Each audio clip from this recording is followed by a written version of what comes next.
Alright, so The Batman has been out in theaters for about a weekend now, so let's talk some spoilers about the movie. So that is an official spoiler warning. If you have not seen The Batman yet, you should steer clear of this video, unless you don't care, in which case, I'm quite flattered. Alright, that is your warning, here we go. So I'm actually gonna start off by talking about the music, because the first thing we hear in this movie is Ave Maria, which, you know, is a classic Schubert piece. But what I like that Michael Giacchino did for the Riddler's theme is that he took Ave Maria and he slowed it down, he made it minor so it sounds more eerie. So basically the Riddler's theme in this movie is like a really eerie, haunted like version of Ave Maria. Yeah, I thought that was really cool. It's like one of this movie's ways of being sophisticated. Also in the fact that Batman's origin story, you know, the one we all know about his parents getting murdered, yeah, that's just glossed over in this movie. Which, yeah, is very much appreciated, because we all know the origin. I actually had that fear going in. I was like, oh man, so another Batman reboot. Are we going to see his parents get murdered again? You know, it's like Spider-Man. But nope, they don't show it. That's not a scene in this movie. It's mentioned on the news, and that's all we needed. So props to that, Matt Reeves. Good job there. So the first crime scene that the Batman inspects in this movie is the one we saw in the first trailer where that guy running for mayor, he was murdered by the Riddler. And so the Riddler leaves that card for the Batman with the riddle, what does a liar do once he's dead? And he has the answer in a code. We find out the answer is he lies still, which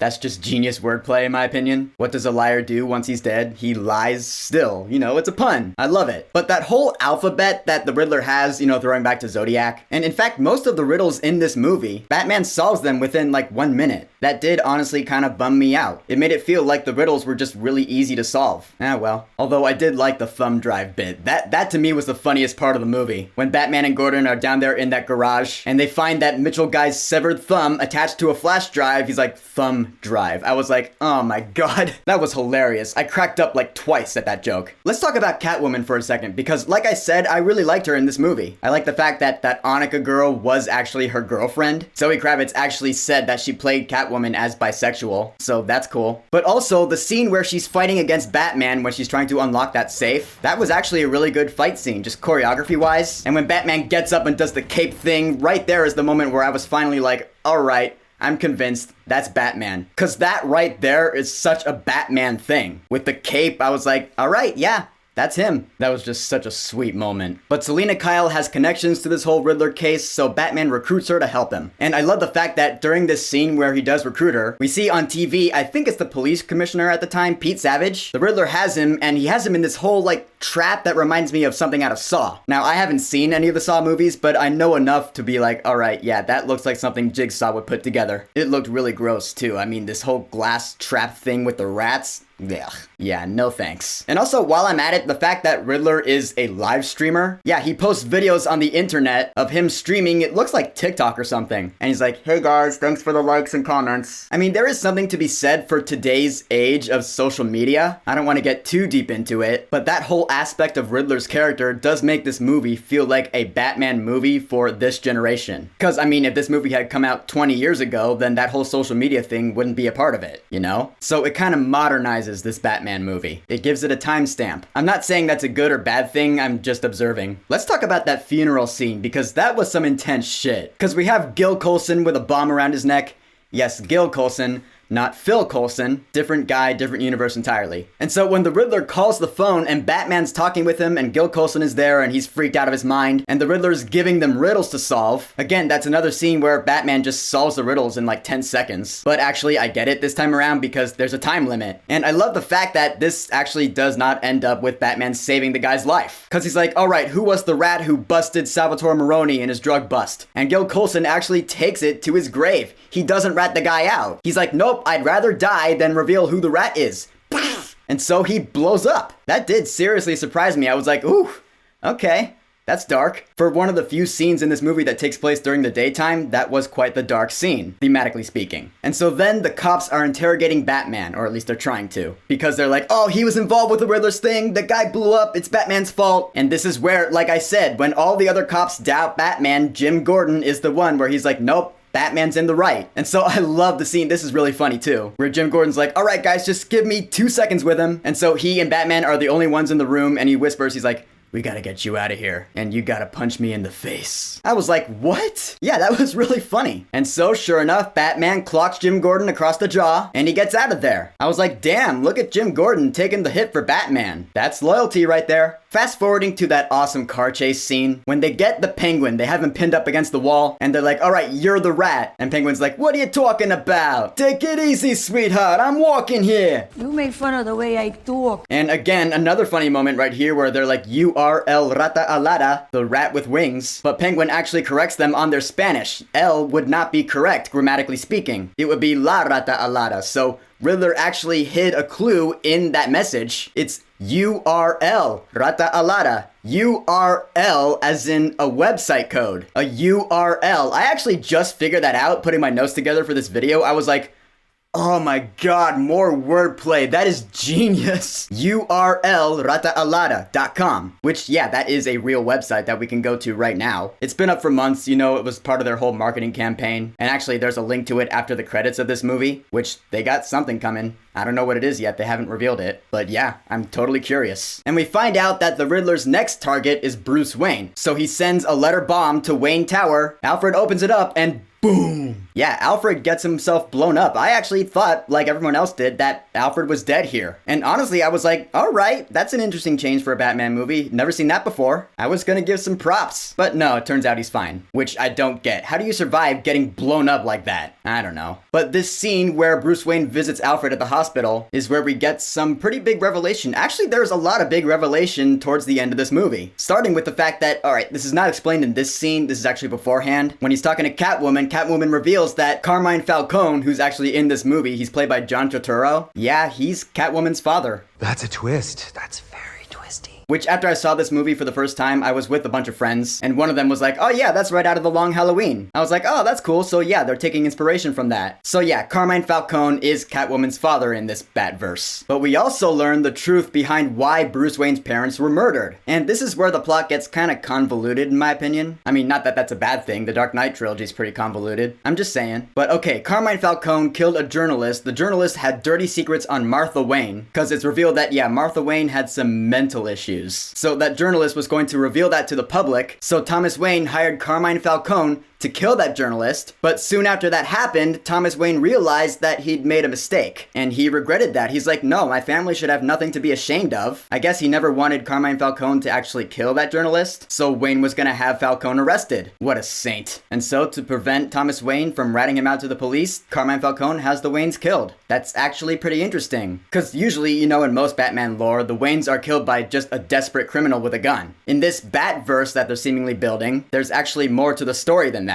Alright, well, again, that is different. Personally, I do still prefer the desperate criminal thing. It's just simpler. And so then we learned that Falcone was the rat. Yeah, the one who busted Salvatore Maroni for all those drugs. And Catwoman's girlfriend, Annika, knew that information because Mitchell told her. And so we hear, over the phone, we hear Falcone strangling this girl. And so Catwoman's like, okay, I'm gonna go kill him. I actually really like that here. This is one of the cool things I like about Catwoman in this movie, is that here, in this point of the story, Catwoman becomes a villain. Yeah, she starts off actually as an ally to Batman, and then later on she becomes a villain, which is kind of reverse of Dark Knight Rises. Dark Knight Rises, she starts off as a villain and then becomes an ally. I like that they reversed that here. That's really cool. Now, of course, she is stopped by Batman, and instead Falcone is finally gonna get arrested, but in that whole scuffle, Falcone actually ends up getting shot and killed, and at first I was like, oh, it was the Penguin, because he had a gun pointed at him. But no, it turns out it was a sniper from a building across the street. It was Riddler. So yeah, Riddler kills Falcone. Carmine Falcone is dead. Bye-bye, Ratman. And I'll tell you what, the Riddler, I know I haven't talked about him much as a character yet, because, you know, I was trying not to spoil anything because not much was said about his character in the trailers, but now we've come to the spoiler talk, so yeah, let's talk about Edward Nashton. Because once he's unmasked and he finally shows his face, first of all, I was like, that guy looks so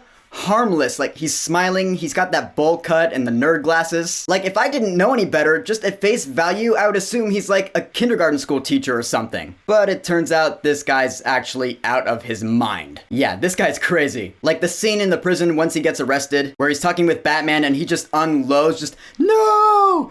Ah! I was laughing at that scene. I was like, okay, this is not the calm, collected Riddler we've been seeing throughout the movie. This is not how this was supposed to go! This guy's got several loose wires up there. Which, okay, honestly speaking, I'm not too big of a fan of him as a version of the Riddler. Like, compared to other Riddlers I know in Batman lore. The Riddler as I know him, for example, in the Arkham games, his whole thing is that he's trying to prove that he is Batman's intellectual superior. He wants to prove that he is smarter than the world's greatest detective. And he is calm and collected throughout his entire campaign. Riddler in this movie? I thought he was cool up until this point, because at this point I was like, no, he's just a psychopath now. I mean, he's still a really good villain in the movie. He works in that aspect. I just didn't see the Riddler that I'm familiar with. That's all I'm saying. Some of you may disagree with me, that's fine. I'm just telling you where I'm coming from. And so we get to the end of the movie, and like I said, I love the end of this movie. Why? Because the Riddler fucking wins. It turns out he has bombs planted in these vans all around Gotham. These vans that are blocking the seawalls, which, yeah, alright, Gotham is New York City. It's Manhattan Island. That's what Gotham is. That's what it was in Dark Knight Rises.